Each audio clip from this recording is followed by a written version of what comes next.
જૂનાગઢમાં યુવાને જાહેરમાં તલવાર વડે કેક કટિંગ કર્યું. પ્રસંગ દરમિયાન મોડી રાત્રે કેક કટિંગ કર્યું હતું. તલવાર વડે કેક કટિંગનો વિડીયો સોશિયલ મીડિયા પર વાયરલ થયો હતો.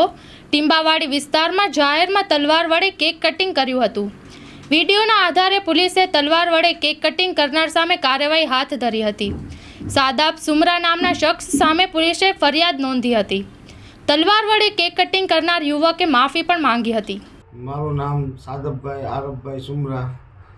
મેં બર્થડે કેક તલવાર વડે કાપતા સોશિયલ મીડિયા પર અપલોડ કરતા ભયનો માહોલ સર્જાતા તે બદલ હું માફી માંગુ છું.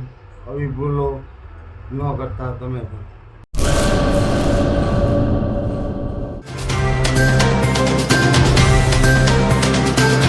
તમારા મનની વાત માં ન્યૂઝ લાઈવ ઉપર સાંજે 5:30 કલાકે લાઈવ દરમિયાન વાત કરવા 97 252 06125 ઉપર કોલ કરવો.